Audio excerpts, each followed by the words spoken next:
about this new internet sensation, Dr. Samuels. Kevin Samuels, Yeah, not yeah, Dr. yeah. Kevin Samuels, but Kevin's yeah, he, well, he's coming at it like a doctor, man. Brother in there dropping all kind of stuff on folks. So yeah. right, yeah, he's coming in. Well, he's saying what a lot of men been wanting to say, Indeed. but they were afraid of being censored Mhm. because of it. The culture we live in, if you say anything that's not along the line trendy or against what they want the narrative to be, Mhm. uh, you get censored. Yeah. That's been the norm. And one group in particular is the modern women have been kind of getting away with a lot Yeah. of Oh, things. yeah. In True. like I'll give you one of the biggest things they get away with, and that is cheating. Right. Hmm. The Speak on that. narrative, all men cheat, all men are Yeah. dogs. That's what Okay. you hear. Yeah. But when I watch, well, I don't watch these shows. These shows like Maury Povich and Jerry Springer and those other shows, and even the courthouses, they're doing DNA tests for a reason because there's a possibility that she cheated. Mhm. Right? Mhm. Why do if women don't cheat or they're not the cheating nature, why would we have DNA tests to check to see who child that is?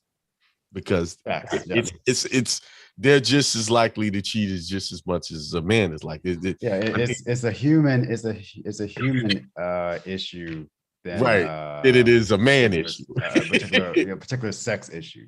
Right. Um, yeah, and that's the thing. Just it's fascinating because we even think about relationships just in general, man, and how we approach our relationships. Uh, a lot there's a lot of secrecy, deception that enters into a relationship instead of just truth and transparency. Right. Right. And that sets up a foundation for these kinds of occurrences to take place. And I think, one of the things with the brother Kevin Samuels, one thing that he's just coming with truth. Right. And It's for a lot of it's people, part of the a lot, yeah. yeah, a lot of people can have difficulty with that. Right. Oh, It- that's in yeah. anything. People have a difficulty in Recording accepting truth. started. And I mean, even with myself, people have told me things I didn't want. Well, it was something I needed to hear, but I wasn't Mm, receptive to it at the time. And then when you mm, sit back and you think about it, they do have a point. If you got more than one same person saying the same thing to you, then you really have to start doing some self-examination. Or, and you get yeah. into relationships and you're having the same thing happen in each one of these different relationships. You got to do some self-examination. Yeah, And absolutely. And that's the key thing right there, man. That whole thing of self-examination. A lot of folks will do everything except that. right, they'll find anything to say it's you or it's something else. Mhm. It's Yeah. it's because I'm black. It's because I'm Yeah. short. It's because I'm Hmm. tall. It's Hmm. because of her or him. It's the Yeah. job. But never I believe from a spiritual standard. Yes, we meet difficulties, but Mhm. we have the ability to, no matter what people are doing out there, Mhm. we can control how our life comes out to be. It doesn't have to be on Absolutely. this whole remote control just because allowing society to dictate what our outcome is. Like, for instance, we had this pandemic over the last year, and some people had a hard time, Yeah. right? And some people did. Yeah. And that's the thing with that. Right. But the narrative has been everyone's having a bad time.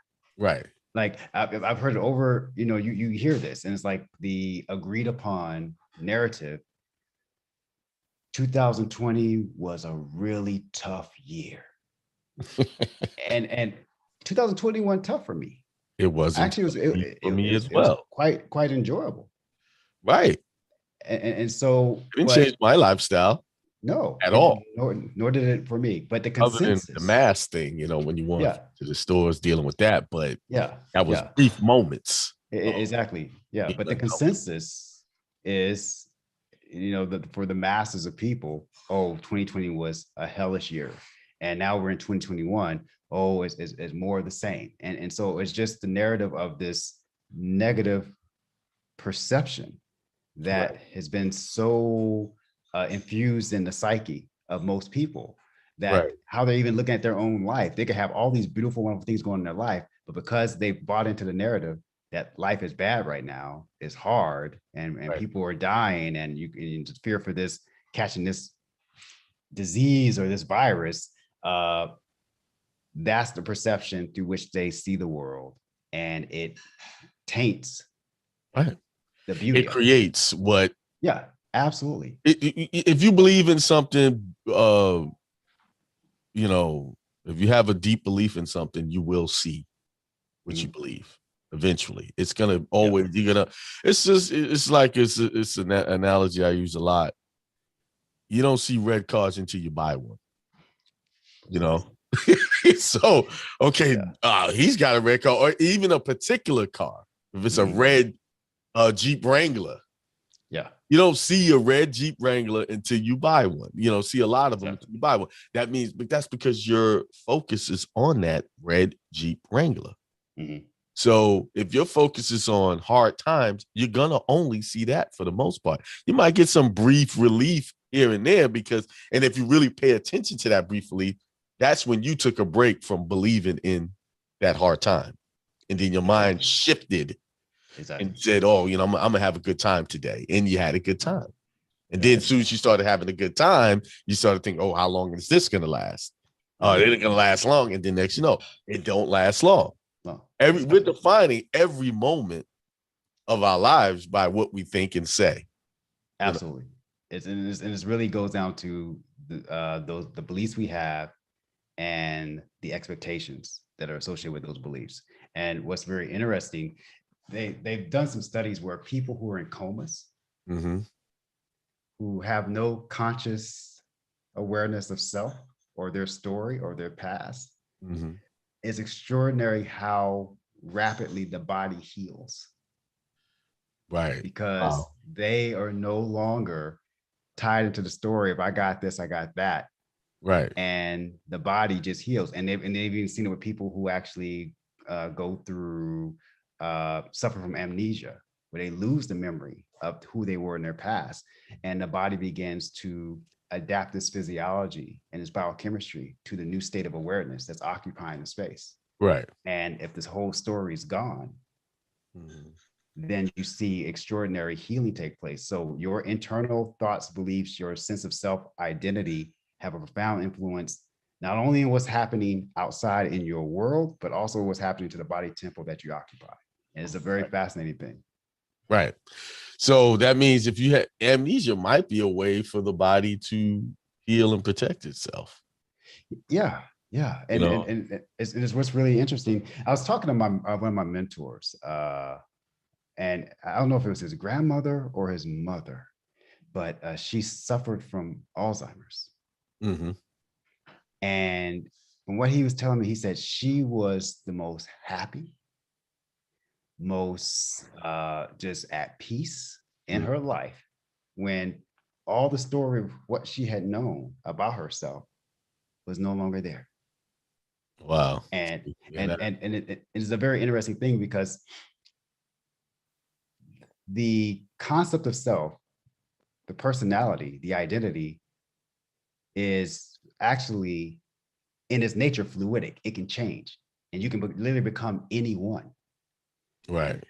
But you wake up every day and you remind yourself, this is my situation. Oh, I'm not making money. My relationships suck. Or, if any kind of negative story that you have, as soon as you wake up in the morning, you bring that story right back into the present moment. Remember, re-put yourself back together in this idea of you, and that's what you carry out for the day. But with that same respect, you could actually go in, like you said, go in and do that self-reflection and remember yourself in a whole new way, and then watch how your life changes and unfolds. See, it's I mean, I think mainstream medical industry is catching on to it, or they caught on to it, but they're slowly trying to accept it, that really it's you that's healing yourself, not any medications. It's your belief in those medications, because they've done trials. I think it was Dr. Bruce Lipton, I think his name is. Yeah, Bruce Lipton, Dr. Lipton. They done placebos. Yeah, They've done it to show that the body did the yeah. healing better than the actual medication that they were giving people. Yeah. People who thought they were being treated with medication healed better. Yeah. So they've even done dummy surgeries like that, where someone had a severe knee injury, and all the doctor did was just made an incision and then stitch it right back up, didn't do anything, and said, "Oh, the surgery went well. It was fantastic. We got everything positive motivation." Yep, and the body just completely restructured itself. The knee injury was completely restructured without them doing anything. They've made an incision in the skin and then stitched it back up. So all of this thing, like your body doesn't do certain things. Like, for instance, you get an arm cut off, it won't grow back. We don't have that ability. But I think years ago, I was reading some articles, and it said that the body does have that ability. If you remove just the right part, it will regenerate. It has the capacity. What was interesting is this. I actually met a woman in Atlanta. Before I actually moved here to Belgium, I was doing an Airbnb for a month. And the owner of this Airbnb, she lost the tip of her finger. And she called this doctor and told him what was going on. And he told her to wrap her finger in a piece of chard or kale and keep it like, just wrap it up and keep it wrapped. And I was like, what? She said, yeah. She's like, Dr. Mahdi, she said, just bear with me. Let me tell you the story. I said, okay. I said, all right. This is kind of strange. Someone telling you to wrap your stuff in a leaf of a green. Right. I said, okay. So she does this. And he said, don't take it off for the next 3 months. And he said, you wash with this, everything. He said, if it starts to wear down and break down, he said, you just wrap another one around it and seal it again. He said, but you just keep it. He said, don't ever, just keep it covered in this. The tip of her finger grew back, and she showed it to me. She showed me the before when it was cut off.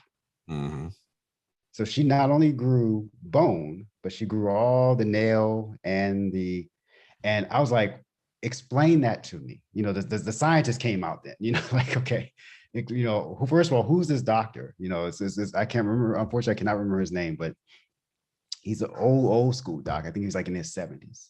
And he studied chiropractic, he was an allopathic doctor as well.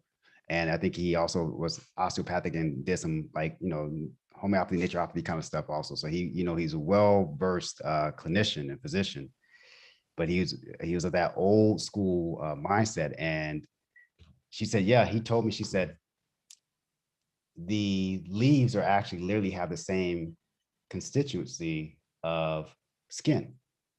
Right. I was like, okay. I said, yeah, I get that. I get that. And she said, yeah. So in wrapping it wrapping my finger in this green leaf. And she said also, chlorophyll has the same it's constituted with the same molecular structure as our blood. I said, yeah, our hemoglobin. She said, yeah. So she said, so literally this, and she said also these leaves have stem cells in them as well. And so she said, this is what he explained to me, and putting this on there, you could help yourself heal. I remember Reverend Michael Beckwith telling a story one time about someone he knew who actually grew a limb back. And so that capacity is there. I personally have not seen it outside of the finger, and that was me just seeing that after the fact, the results. But when you think about just how the body's designed and understanding that the cells are consistently replacing themselves. Right. Why wouldn't it happen? It makes it, that idea is there. You got a and whole new what's body, what, every 7 years, I think? yeah. Correct? Like so, You so know, well, like you know, roughly between roughly we say between 10 to 12 years, right. with the like bone tissue being one of those more slower tissues that will, come on in full replacement. But Right. yeah, it's very interesting, fascinating thing. And when I was in medical school, one thing I did observe as you're going through we were studying embryology, how humans are formed. And there's almost like an energetic blueprint that these stem cells begin to follow to create the body. Mm, It was like an energetic frame that these cells then fill. right. And so that energy of who we are, and I was reading some articles actually this past week about the electric magnetic field of the body Right. and how our body is literally just atoms and electrons that are bond together, but we're not really physical. Right. And that energy field that makes up the body from a theoretical standpoint, and this is what people will feel when they cut off a limb, they have phantom pain.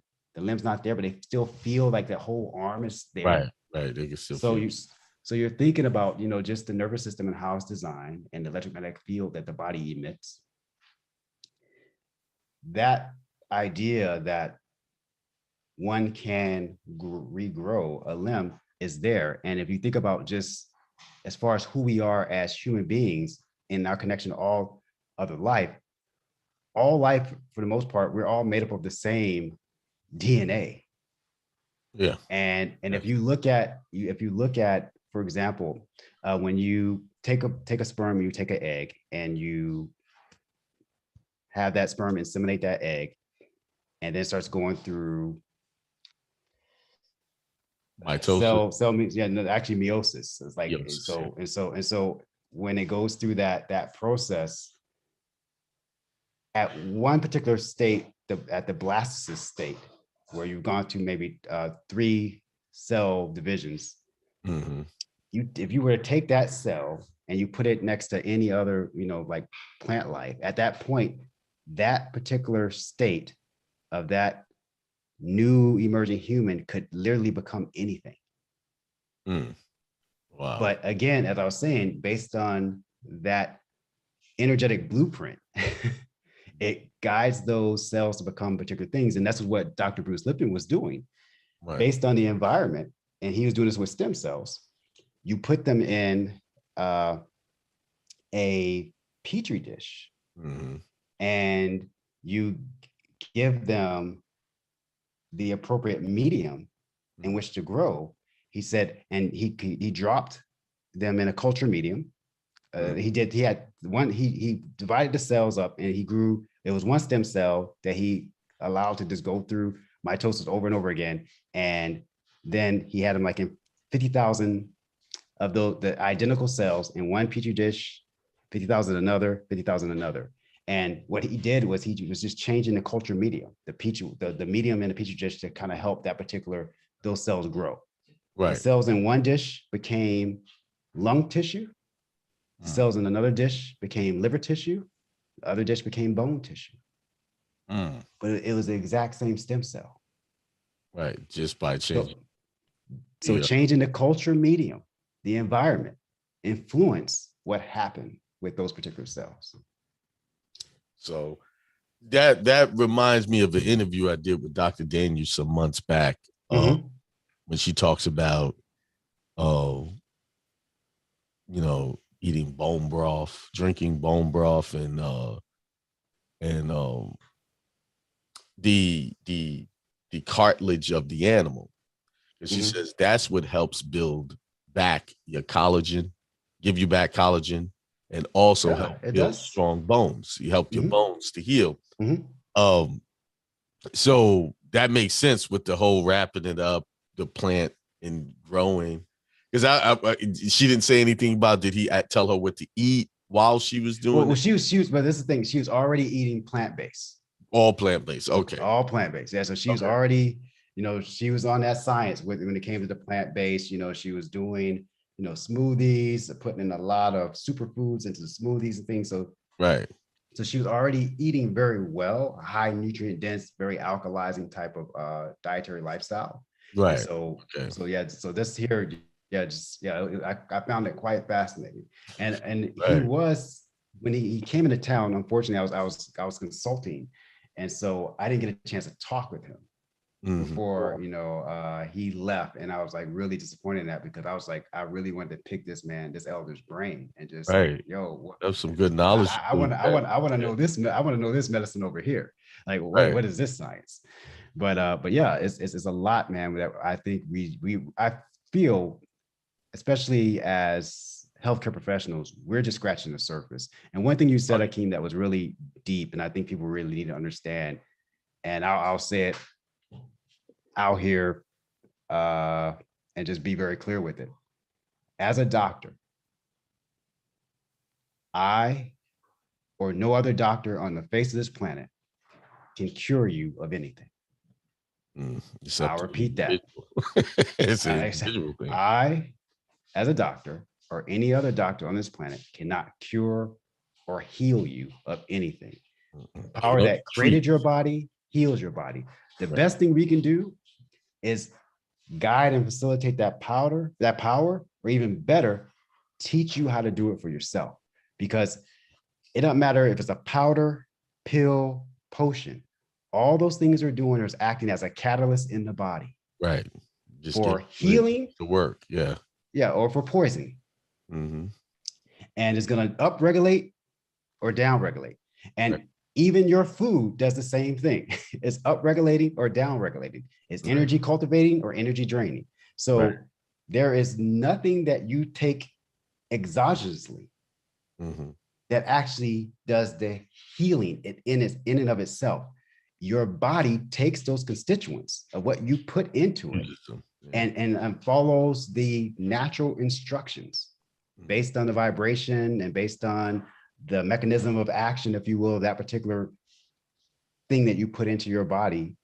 And your body responds and carries out the appropriate response and reaction to that, for better or for worse. Right. And Right. so no one outside of you is responsible for your healing. The physician that heals is within. Right. Yeah. And one of the other things that you're right on top target with that. I think it's all about what you believe in. She had explained heart surgery is not necessary because the body does, if you get one artery clogged up, it will rebuild that. It will create she called it Anastomosis. Another path. It creates, and that's what it's called as anastomosis. Well, Right. It'll create a new, it will bifurcate, create a new path, capillary path bed, whatever is necessary to continue to Get regulate sure that blood perfusion is there. Right. And so the thing is, what happens with individuals who end up having these heart conditions, let's for example, like someone who has a quote unquote blocked artery and now the heart is starving for oxygenated blood. The issue there is they don't stop the offending actions. Right. As far as, let's talk about beliefs, let's talk about stress, let's talk about the food consumption.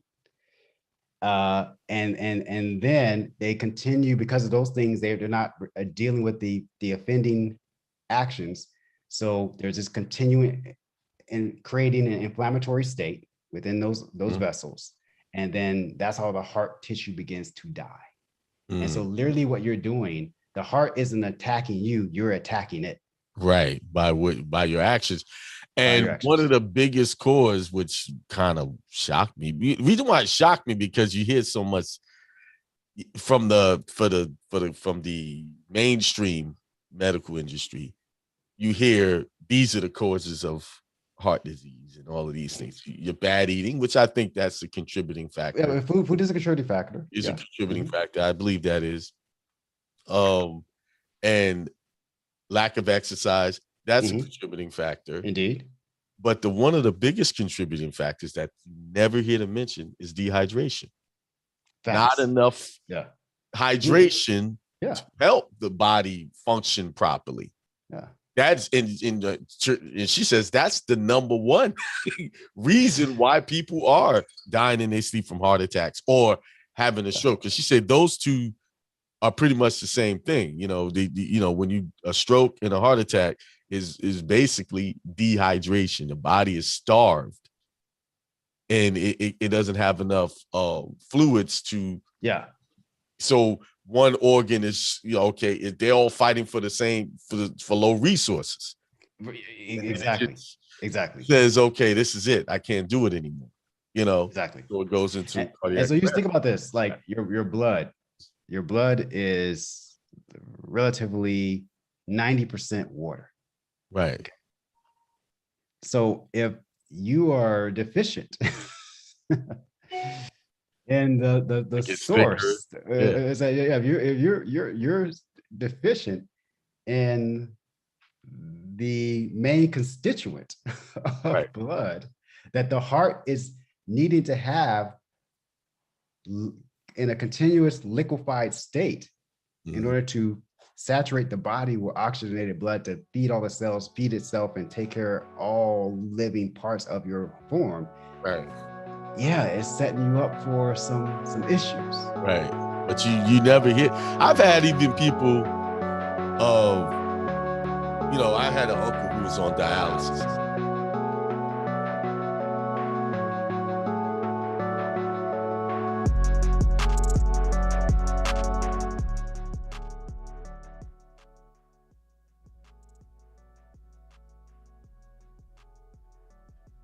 Peace. What's up? It is. Turn this down a little bit. Oh, July the 10th, 2025. All right. Yeah, I had to get myself together. I've been around another day of just constantly being on the move, doing different things. So I was actually enjoying. I recorded that video back in I want to believe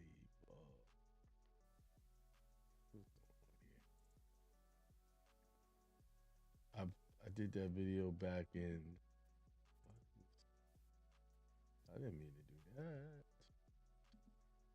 Oh, let's see. 2021. Wow, that was a while ago. I actually need to post that on my channel because I wasn't posting certain medical when we talk about medical things because they were taking stuff down. Let's see. I'm gonna take a chance to put it up there again and let them do what they do. That was my good friend of mine's, Dr. Mahdi. He actually lives in Spain, which I look forward to visiting him there in the near future. So let's talk about birthright citizenship. What is this birthright citizenship? This whole issue, people are worried about getting deported, and that Trump can take it away from you. It, anybody that believes that Trump can actually circumvent the Constitution and have people deported, you're not paying attention. Remember, Trump don't make laws. He can do executive orders. And this particular executive order is to enforce birthright citizens amongst people who have children here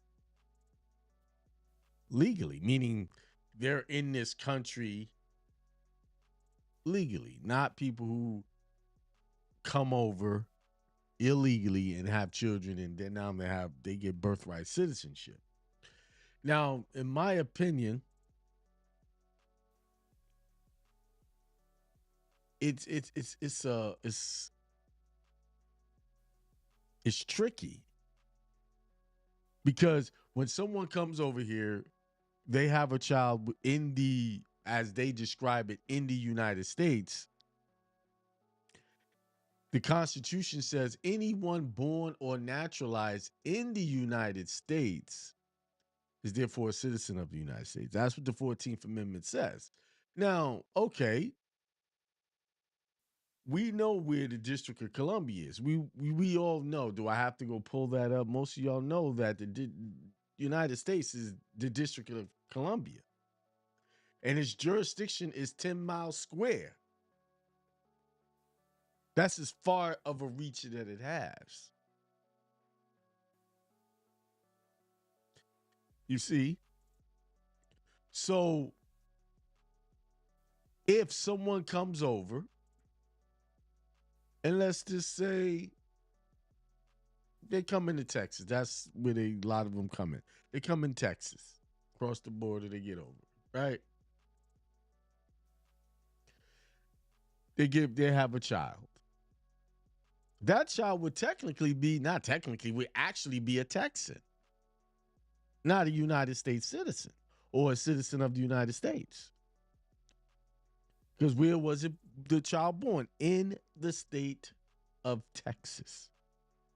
See, all of this wordplay that they're using is messing with people's minds, and then the way they spin these things on social media and different platforms, it makes people go into hysteria and fear for really no reason.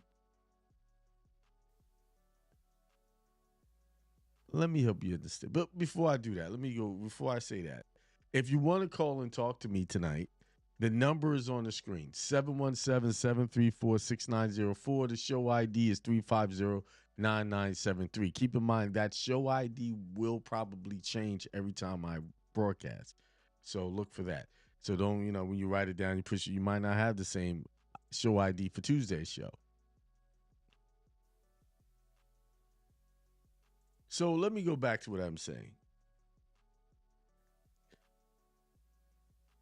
Reading the actual cases, the laws, is important to understanding everything.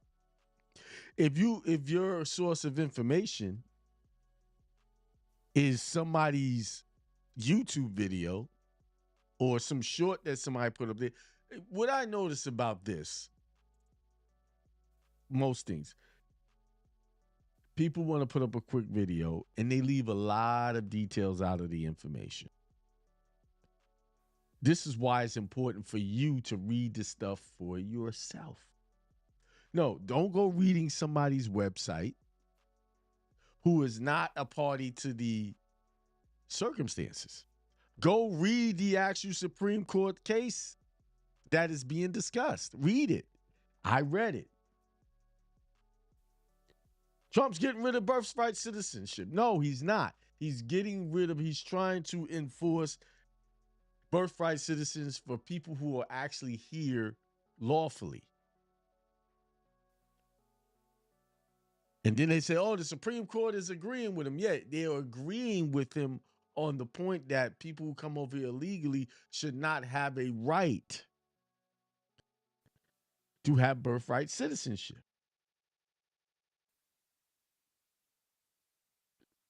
Just come over here, have a child. You're not legally here. And then you get that child gets birthright citizenship. Because the Constitution, and I'm going to show you why they agreed with him. It's written in the Articles of Confederation. So all of these media knuckleheads who come out and make these bold claims means they never read the Articles of Confederation.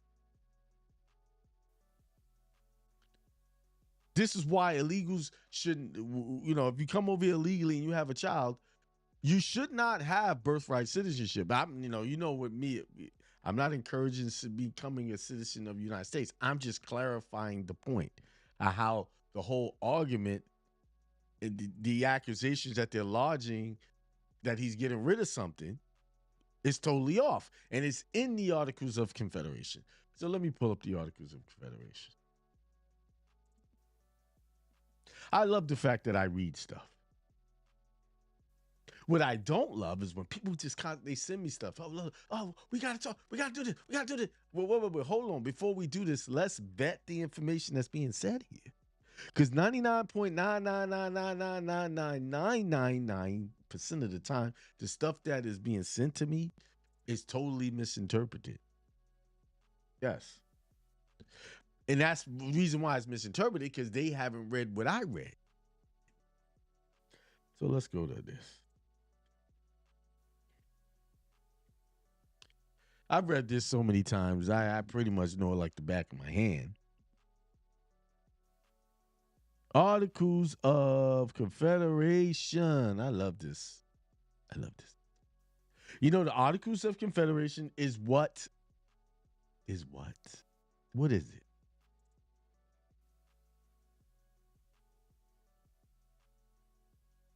It's what created the United States of America. Why we have 50 states. Right? So let's see if I can share the screen. Why is it doing that? Let's do one Google Chrome. There we go. That's a good share.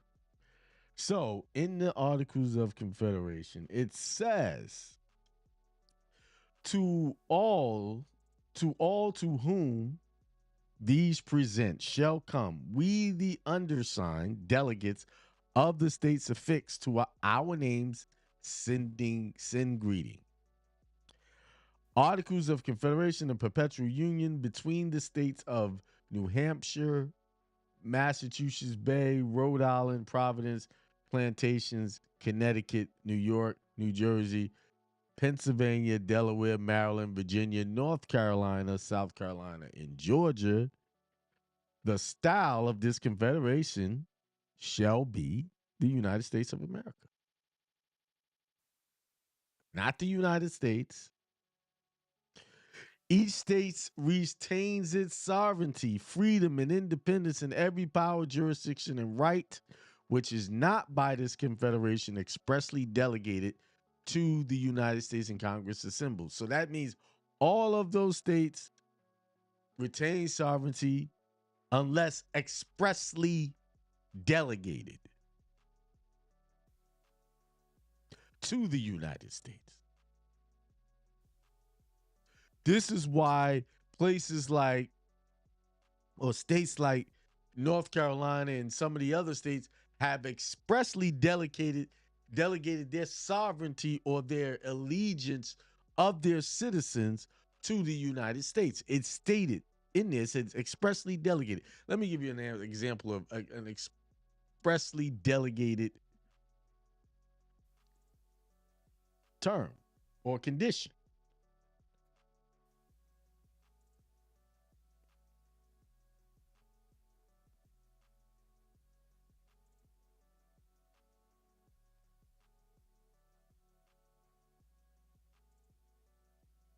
So this is the North Carolina state constitution. Let me check in on you guys. Hang on.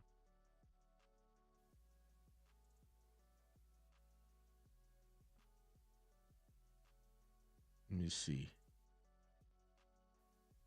All right, you guys good? All right. So now look how they open up. They say, we, the people of state of North Carolina, grateful to Almighty God. They're making they're saying being thankful to God. This is a religious document at this point. The sovereign ruler of nations, saying God is the sovereign ruler of nations, for the preservation of the American Union and the existence of our civil, political, and religious liberties. And there was people, some gurus that laughed when I said that you need to use the Bible and religion to protect yourself. This government is doing it right now.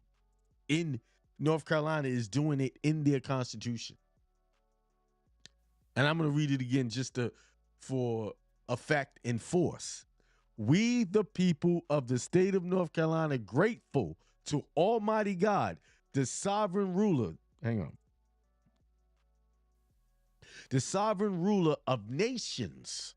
They're saying God is the sovereign ruler of nations, for the preservation of the American Union and the existence of our civil, political, and religious liberties, and acknowledging our dependence upon him for the continuance of those blessings to us in our posterity, due for the more certain security thereof, and for the better government of the state, ordained and established this context. So they ordained this constitution by way of God, Almighty God, because he helped them preserve according to their belief system. So whenever you register and doing anything with the state, you are a part of their religious organization. This is why I encourage you to make your own.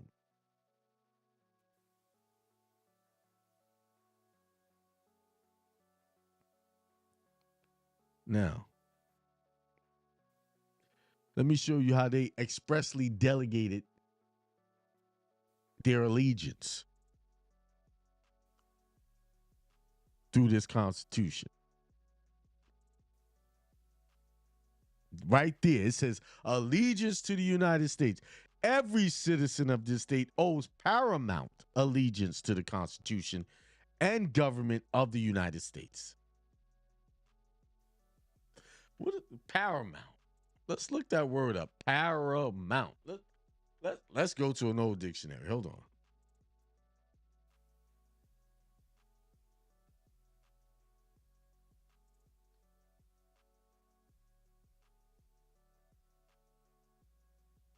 That word is so big, has such a big meaning, that you have a popular media company or filmmaking company that's called Paramount. I have a feeling that, let's see, Paramount. Paramount. I'm going back to those days. I'm pulling out dictionaries. I got lazy over the years. But we going back to where we started. Paramount.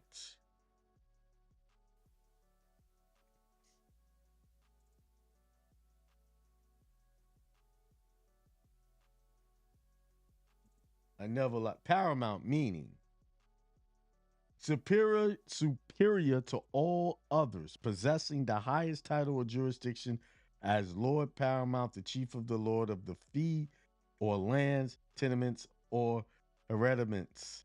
In England, the king is Lord Paramount, of whom all the land in the kingdom is supposed to be. But in some cases, the lord of several manors is called the Lord Paramount. Eminent, of the highest order, superior to all others, as private interest is usually paramount to all other considerations. Paramount, the chief, the highest in rank or order.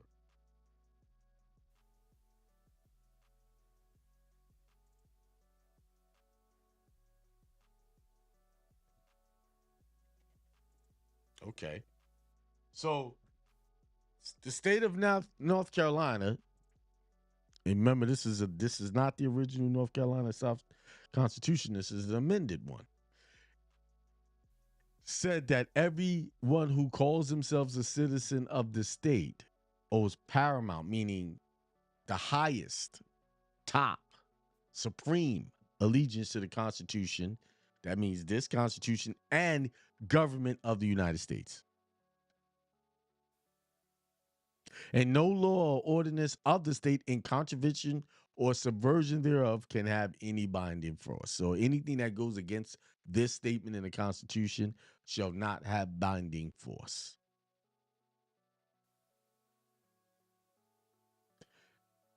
And this, my friends, is why calling yourself a state national is just as bad as calling yourself a U.S. citizen.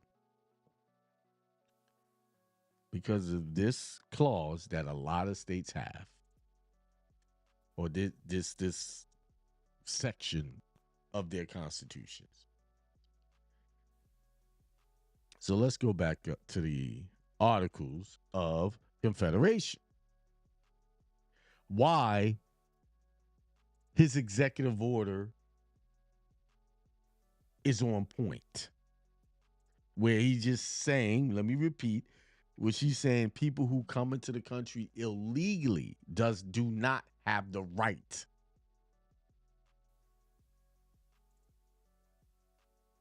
to come into the country and have the privileges of people who are from this place, who are here legally or lawfully. It says it. So let's read it. I read number 2. 3. The said states hereby severally enter into a firm league of friendship with each other for their common defense, the security of their liberties, and their mutual and general welfare, binding themselves to assist each other against all force offered to or attacks made upon them or any of them on account of religion, sovereignty, trade, or any other pretense whatever. So why do these people don't get that religion is the thing? Is your protection? Is the way you sync up and become protected? Because they have ordained it in these documents to protect you in that area. They have taken an oath to protect you for those rights.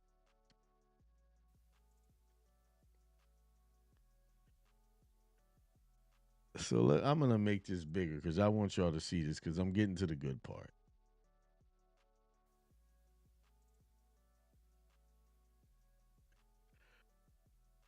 The better to secure and perpetuate mutual friendship and intercourse among the people of the different states in this union.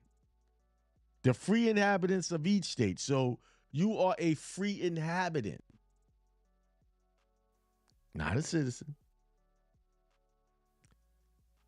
Then it says, paupers, vagabonds, and fugitives from justice accepted. There it is. That's it. This is what Trump is trying to enforce. It says fugitives from justice accepted. Meaning anybody who comes over here and they're a fugitive from justice, they don't afford or get the same rights as free inhabitants. Or if you want to say citizens of the state, shall be entitled to all. See, it says fugitives, it says paupers, vagabonds, fugitives from justice accepted, they're accepted, shall be entitled to all privileges and immunities.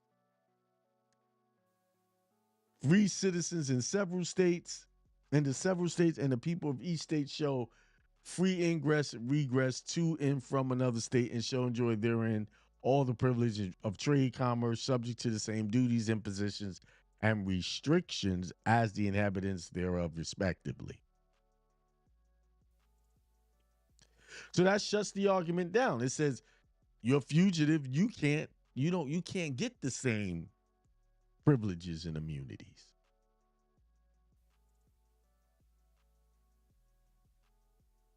So his executive order is on point. It's not getting rid of birthright citizen. It's just protecting, preserving what it was actually designed for. Now, keep in mind, I must reiterate that to be a citizen of the United States is to be a citizen of Washington, D.C., 10 miles square. That's where that is. And who really is a citizen of the United States? Who really is?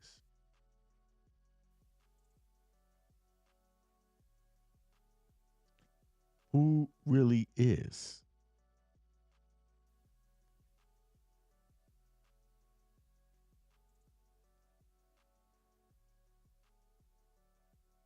You see? Only people that swore an oath to be one. And that's the people that come from other countries and naturalize in. That's who. I mean, do I need to make this point further? Do I need to do that? I mean, that document alone just tells you and explains to you what's going on.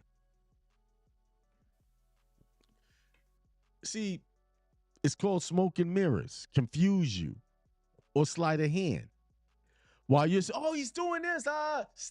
Before you jump up in arms and believe anything. Go do your own research and read whatever is being referenced. I can guarantee you, I've been doing this 10 years now. I have come across more misinformation by way of interpretation than anything. Most of these people that are reading these things don't even know how to interpret it. Same thing with the people in the news. They don't even know how to interpret it. I would like to think they didn't purposely. Well, no, they did purposely try to get you guys all riled up. Once again, hey, if you want to talk to me, you want to share in this conversation, you could call 717-734-6904. It's right there at the bottom of the screen. And the show ID is 350-9973. I'm trying to get back that, not trying, I am going to get back that audience where we could have dialogue. You can call in and disagree with me. I'm cool with that. But just know what you're talking about when you come to disagree. Have your facts. Don't give me. Do not even attempt to give me an opinion without backup of what you're saying. Just say how I read this. I went to this document and read it. I can go and get more stuff, but I think this says it all.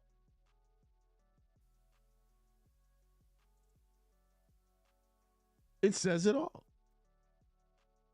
You can't come over here and be a fugitive from justice, because if you're over here illegally, you are a fugitive.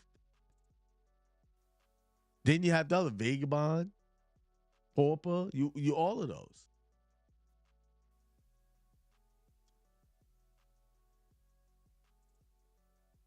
Because what happens when they come, they get public assistance. They get all of the assistance to shoot.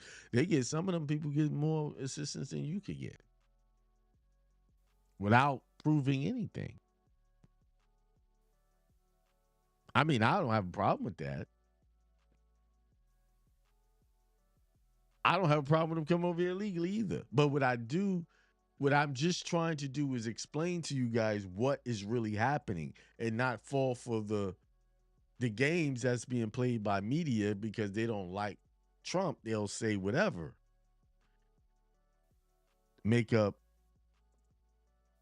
If you really want to understand Trump, like if you really want to understand him, right? And I know people, I can't support Trump. I didn't vote for him. I wasn't voting for none of them guys because they're voting the interests of the people with the money.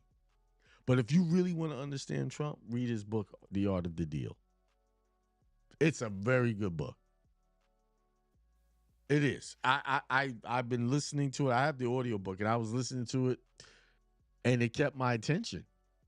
How he brokered deals, the things he did, and one thing that I learned, New York has this thing called rent control, right? And in your mind, rent control, that helps the people who don't make a lot of money, and their rent will go up. They can afford their rent. So in his book, he names all of the celebrities, lawyers, big time lawyers, who were taking advantage of this rent control. And these people were millionaires. So there was years ago, he's trying to get rid of rent control, blah, blah, blah, blah, blah. No, what he was trying to do was shut down rent control for the wealthy who was taking advantage of paying. There was people with 25 bedrooms, 25 room condos paying $900 a month when they should have been paying $10,000, $15,000 a month. See, that's what happens when you don't research it.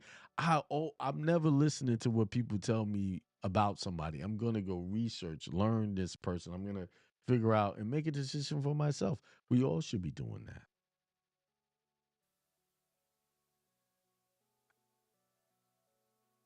He actually said in the book, I endorse rent control for people who meet certain income requirements.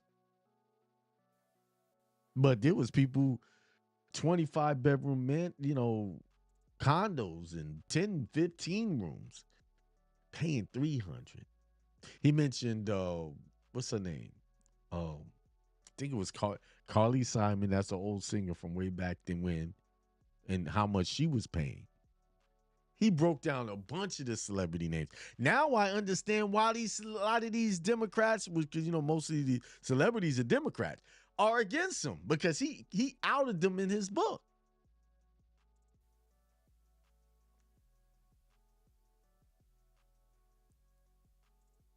And you know how, and if you know anything about New York, rents are expensive. And these people have rent control and they had these multiple room condos. I think the highest number that came out of these that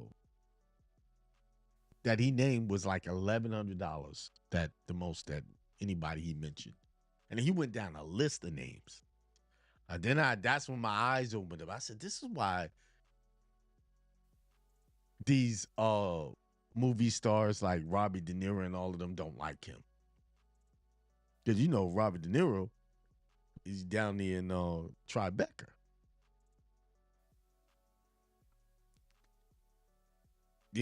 That's why because he in his book he didn't name Robert De Niro, but he named a lot maybe some of his friends.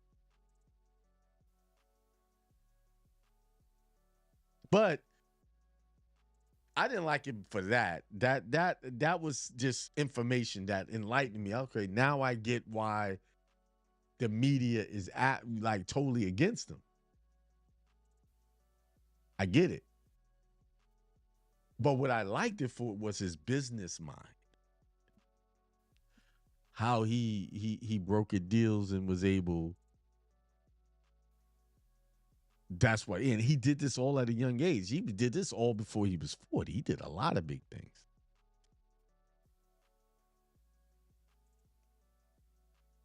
And he mentioned some companies I used to work with, like Killer Peabody, Shearson Lehman Brothers.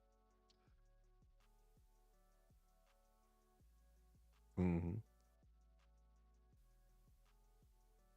Right. They didn't need those celebrities, didn't need those apartments at those cheap rates. These people were millionaires paying. The lowest one was around $300 a month for a 10-room place. Then someone had a 25-room that was paying like 1,100. I bookmarked the chapter. And I might do a little clip and read these names that he broke down. This now I understand why that community is against him. It's like, why they going after him? Because he outed all of these people who were taking advantage of a loophole in the rent control laws of New York City, because they passed these apartments down through generations. There's literally apartments in New York City that are worth upwards of $30,000 a month or more, and there's people not even paying $2,000 a month to live there because of the rent control. And these people are wealthy.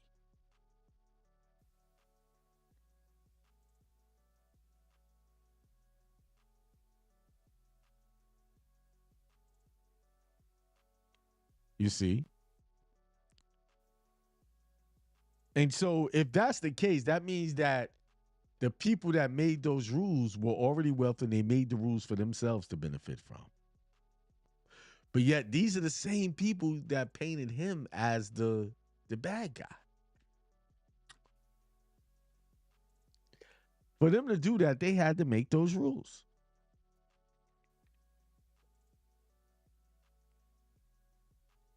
You see? Let's see what's going on. Where's my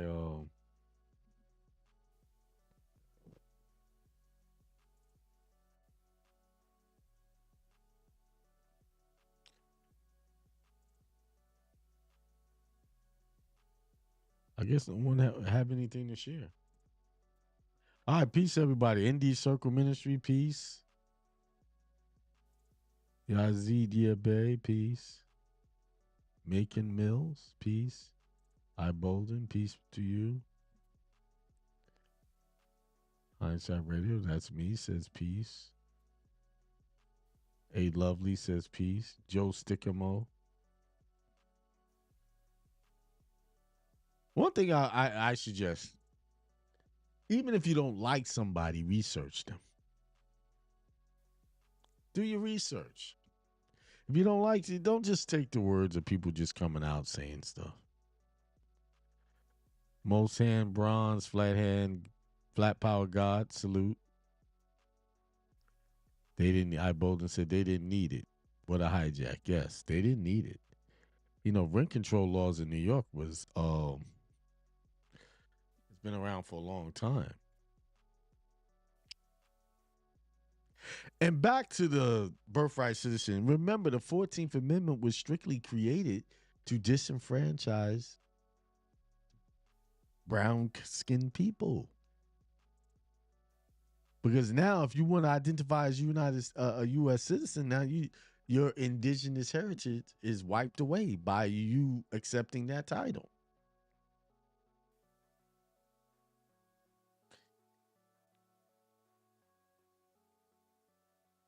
I'm looking up something right now.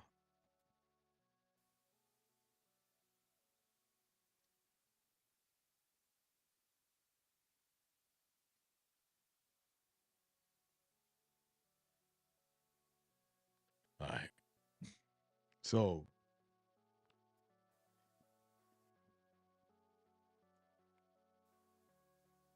the rent control laws of New York, or regulations designed to limit the amount of landlords can charge for renting out residential properties. These laws are intended to protect tenants from sudden rent increases and unjust evictions, particularly in areas with high housing demand and limited affordable housing.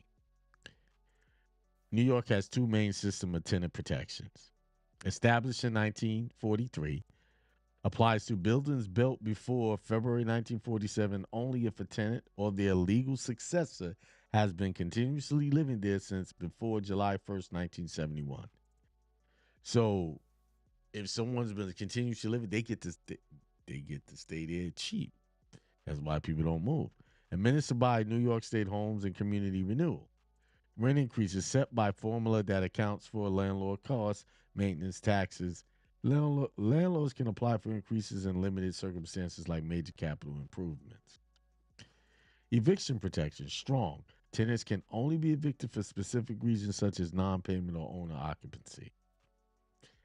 Rent control was created during World War II under the federal law to prevent price gouging and housing shortages due to returning soldiers and war-related migration. New York chose to continue the protection after federal controls ended. So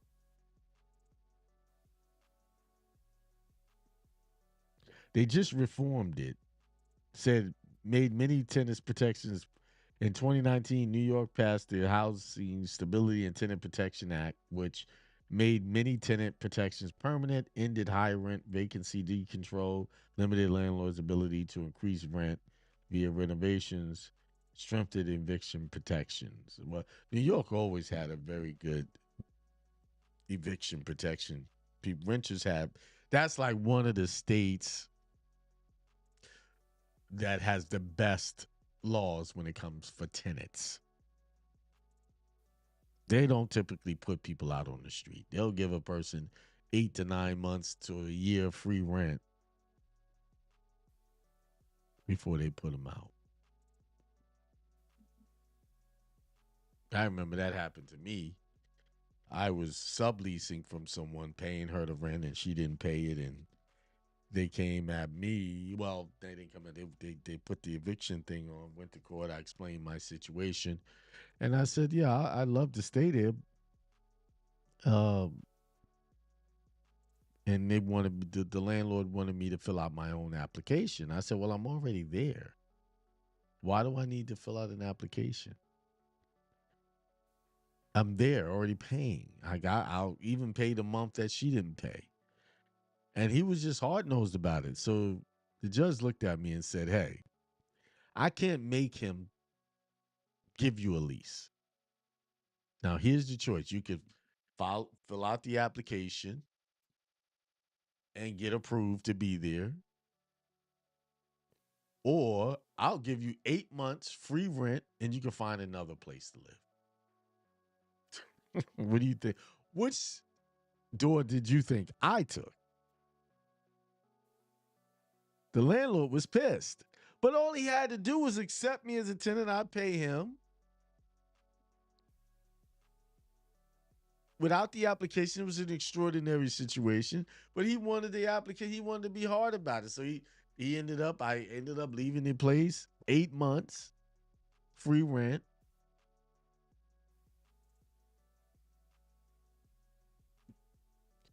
There you have it.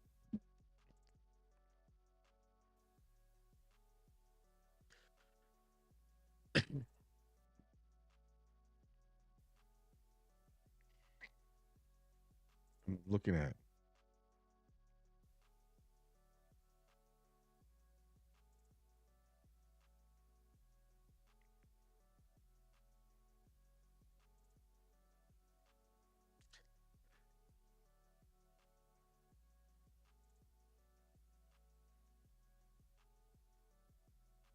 Say, okay, so this is how that law was abused. Individuals claimed to be the rightful heir, a family member of deceased rent control tenant to keep the unit even if they didn't live there. A child who moved out years ago might move back in after the parent's death to falsely claim succession rights, subletting for profit. That happened a lot. Tenants have been caught charging $3,000 a month on Airbnb while paying $800 in regulated rent. Phantom renovations, public officials conflicts. Yeah, so there you go. There you go. Birthright citizenship. I even gave you a insight on rent control in New York and why Trump might be hated by a lot of celebrities because he outed them in his book, The Art of the Deal. He exposed them as the frauds that they were. Those laws were designed to help people who were in need, not people who didn't have a need. So think about it. They hogged up all of the best apartments for themselves while paying hardly anything for them.